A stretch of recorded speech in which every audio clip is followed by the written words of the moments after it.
To give birth was to roll the dice on life itself. It was a gamble where the stakes were high and the odds were against you. If you won, you might be rewarded with a bouncing baby boy who'd grow up to rule. If you lost, you might lose your life, your dignity, or both. Men didn't exactly handle this risk gracefully either. Consider Louis XIV of France, aka the Sun King. That nickname has nothing to do with his temper, which was as sunny as overripe garbage. It was actually an apt metaphor for his energy. Louis XIV was everywhere and nowhere at once. How? Well, see. Back in the mid-1600s, Versailles was a hive of intrigue, gossip, and power plays. The king was the center of it all, meeting foreign dignitaries, overseeing art projects, managing wars, and, of course, siring children. And yet, despite his best efforts, Louis XIV only produced one legitimate child, a son named Louis, and that was after marrying 3 times. He certainly tried hard enough. His first wife was Maria Theresa, daughter of Spain's Philip IV. But after a decade of marriage, only one girl came of it. So Louis looked elsewhere. Maria Mancini, his niece, bore him 3 children. But oops, sorry. She was just a lowly noble, not a queen. Next, he married Spanish Infanta, Maria Antonia of Austria, hoping to cement an alliance. 7 years, no boys. Finally, he took a mistress, Louise de la Vallière, who gave him 4 more children. Still no heir. So, yeah, that nickname is accurate. Like the sun, Louis shone brightly, but he also kept moving, just as none of his children ever grew to rule. His dynasty ended with him, and a lot of things went wrong during that succession crisis. But the lack of an heir is what really mattered. The Queen Mother, though, never got off the hook. No matter how many times Louis moved his shining light, the blame for his failure to produce an heir stayed with his wives. They became scapegoats, each holding on to their queenly dignity until they exited the stage. What about the men? They all had excuses ready to go. Louis XIV simply blamed his lineage.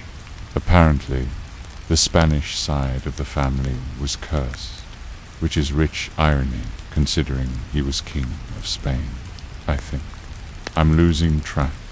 As for Maria Theresa, she claimed that her first husband was a no-good layabout. Honestly, that's the least surprising thing I've heard today, and that may well have been true. But here's the twist. Louis XIV had probably accomplished his main goal in life, which was to secure alliances with Spain and Austria. Those marriages mattered more than producing heirs, because they linked French interests with 2 powerful nations. Now, you might say he should have announced that policy earlier, because his string of childless marriages caused all sorts of trouble. But that's missing the point. Royalty played a different game. Alliances could be forged and broken in months. Children took longer to make, and the results were still iffy. Also, announcing your goals doesn't exactly keep your enemies guessing. Now, why am I explaining this? Well, because history books tend to forget that kings weren't stupid. Sure, some of them were dimwits, but even they knew what was important, and that knowledge didn't stop them from blaming the woman when the heir didn't arrive. I mean, take Edward VIII of England. He liked to live large, fast cars, fast women, lots of smoking. And when his brother George V offered him a chance to start a family, he chose cars. You see, in 1936, George V was getting old, and he wanted to abdicate. He'd hand the throne to Edward. Why not? Edward loved parties. George figured his kid brother would keep the good times rolling. Plus, Edward was married to Wallis Simpson, a twice-divorced American, and that meant no danger of upsetting England's religious sensibilities. Not that it mattered anyway, because Wallis had no intention of having children. George V still put the offer on the table. Edward still turned it down, and then he stepped down. Not sure if I'm following this. Basically, the king had his pick of wives, but he chose one who didn't want kids. I think we can call that a choice, don't you? Yet when Edward stepped down, England fell into chaos. George, apparently, hadn't groomed anyone to replace him, and now the country faced a future without an obvious leader. Blaming Wallis was easy.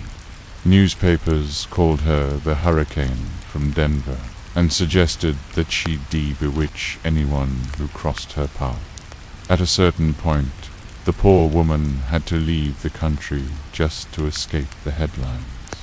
The real reason for Edward's abdication wasn't tabloid fodder. He was overwhelmed by the idea of ruling. And honestly, given his choices, maybe that wasn't a bad decision. Was anyone else surprised when I learned that William the Conqueror wasn't a woman? Here's the thing. Back in the 1060s, William the Conqueror fancied himself a king. But England's current king, Edward the Confessor, kept putting off the whole dying thing. William needed that throne, and he wanted an heir. Luckily, he found someone who did too. Matilda of Flanders was a widow with a young son. She was also the daughter of Baldwin V, Count of Flanders, and her late husband's cousin. But William quickly forgot about all that. She was beautiful, ambitious, and according to legend, she looked like a goddess. Maybe William saw her as his ticket to heaven, because he married her right away, hoping she'd give him the legitimacy he craved. William the Conqueror needed to look strong, not just in battle, but at home. And what better way to do that than by producing an heir? It took 2 years, but Matilda finally gave him a son, crowning him the new Count of Poitiers. William was over the moon. Not only did he have an heir, but the little guy had inherited his fiery red hair. One look at that mop, and William knew everything was going to be fine. The kid would be great. They'd be a team. Together they would rule forever. Only problem was, he shouldn't have been so sure. William went ahead and invaded England, got himself crowned king, and settled in for a long reign. Meanwhile, back in France, Matilda raised their son and waited for her reward. She'd earned it, right. After all, she'd given the king an heir. Unfortunately, William the Conqueror's vision of the future didn't include his wife. He was obsessed with the notion of being a legendary warrior, and that image didn't fit a powerful queen. So he ignored Matilda while he partied with his mistresses, fathered a bunch of illegitimate children, and generally behaved like a complete pig. The worst part, he used his son as a pawn. First, he sent the kid off to be raised by the church, which was basically a polite way of saying, "Get him out of our sight." Then he ordered the kid to marry a German princess, an option sadly not open to most electors. Finally, when William the Conqueror was on his deathbed, he recalled his estranged wife, summoned his son, and installed him as his heir.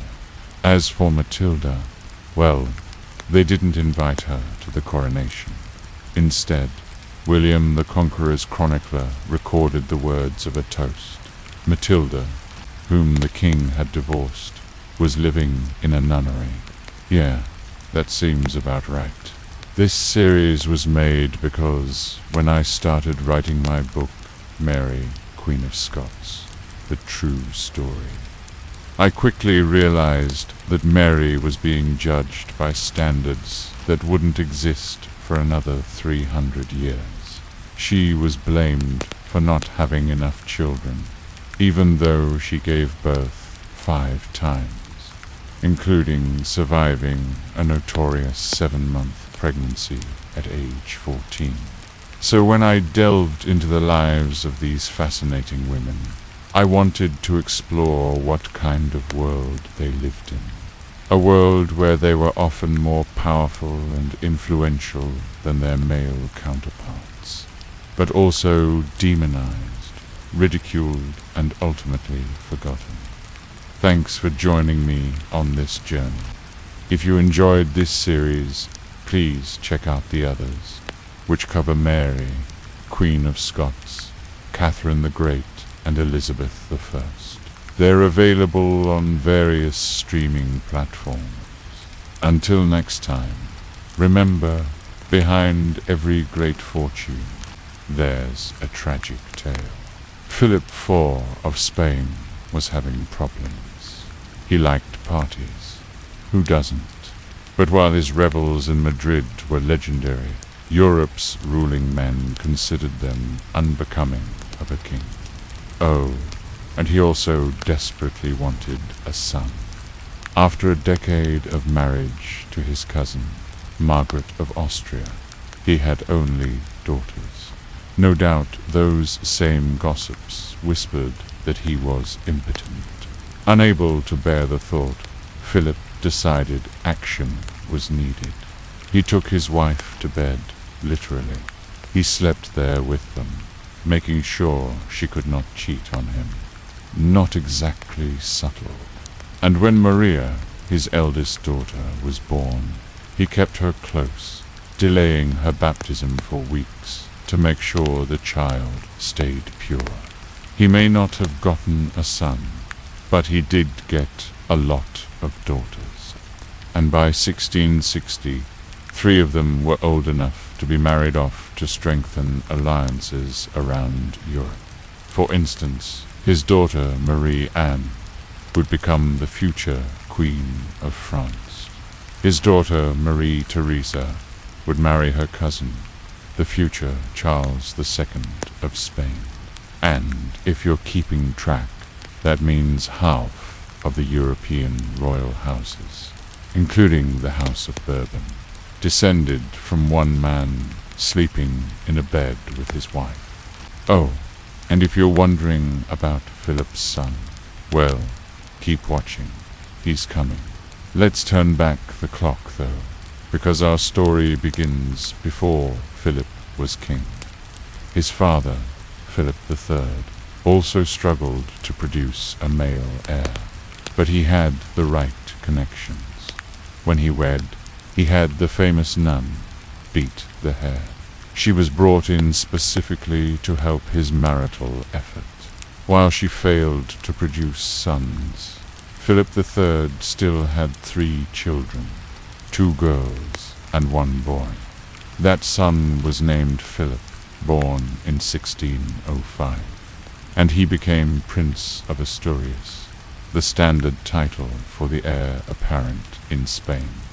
He grew up with the expectation that one day he would rule over a vast empire. His mother, Queen Isabella, arranged his marriage early to a girl named Anne of Austria. and they wed when he was just 17. At the same time, the union seemed doomed from the start. The bride was smart and headstrong, the groom uninterested and possibly gay. Their wedding night was awkward, and their marriage never progressed further. Soon after, they were separated, and the prince began a series of affairs. Meanwhile, Spain's problems were mounting.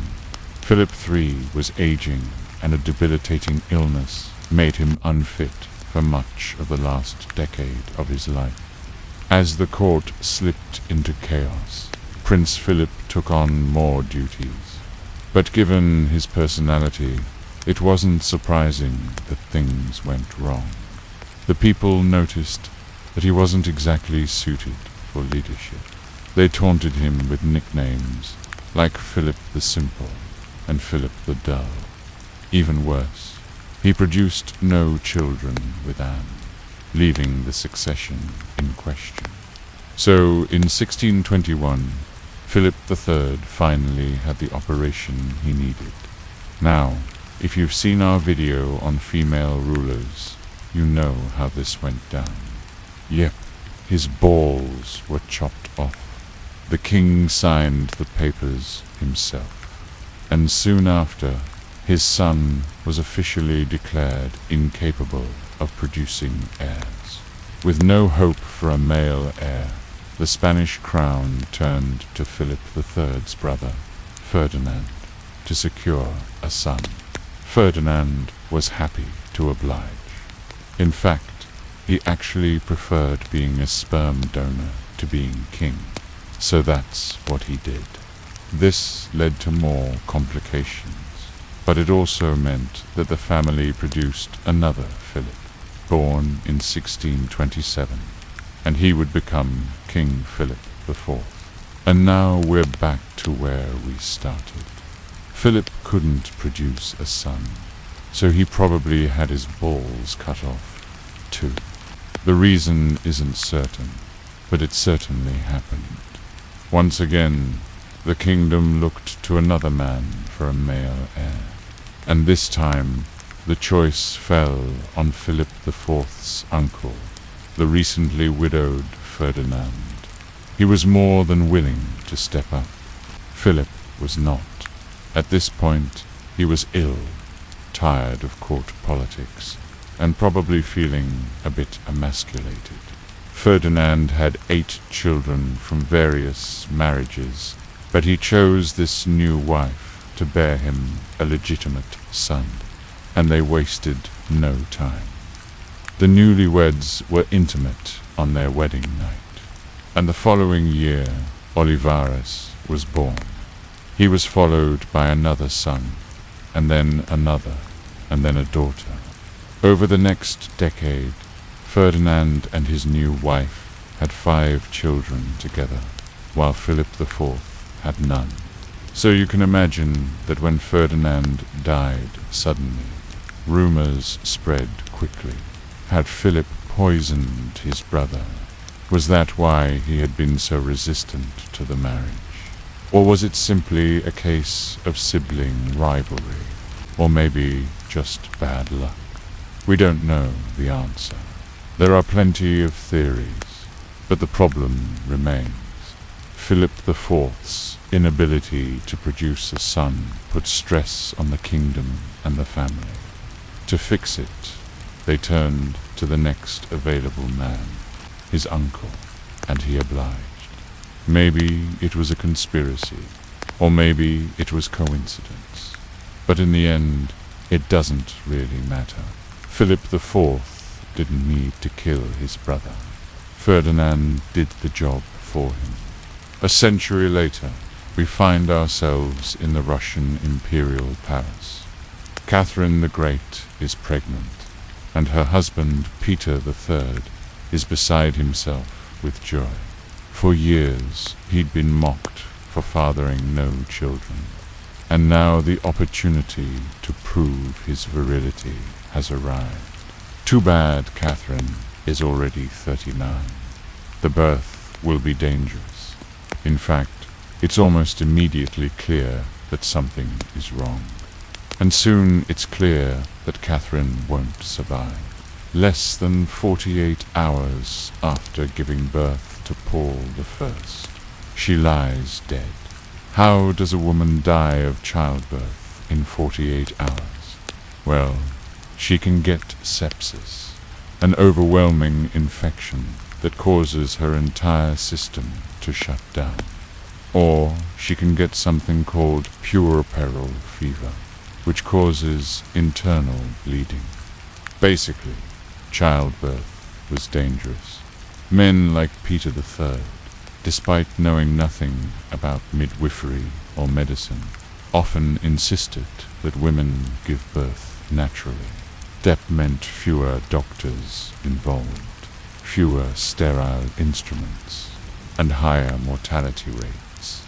Given the circumstances, it's not surprising that Peter asked his sister Anna to take care of his newborn son.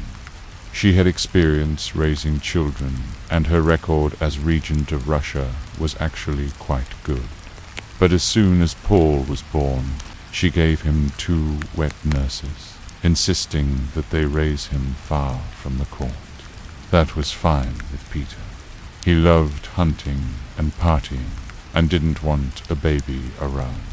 Meanwhile, Paul grew up knowing little of his parent, and Anna, far from wanting to be a surrogate mother, resented being stuck with a smelly infant instead of doing her job properly.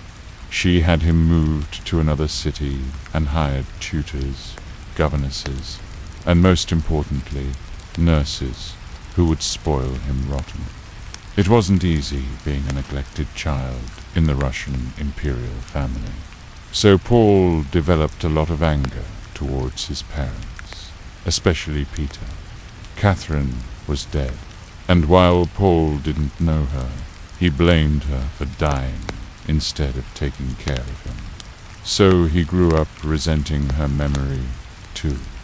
By the time he was 18, he was intelligent, resentful, and ready to take revenge. He seized power and imprisoned his father. Peter III never saw Paul again. He was forced to live in a mansion with no windows, where he spent his days hunting, eating, and having affairs. He never forgot his early neglect, and he died hating his son as much as his father. So there you have it. The wheel of royal fatherhood keeps turning, whether by accident or design.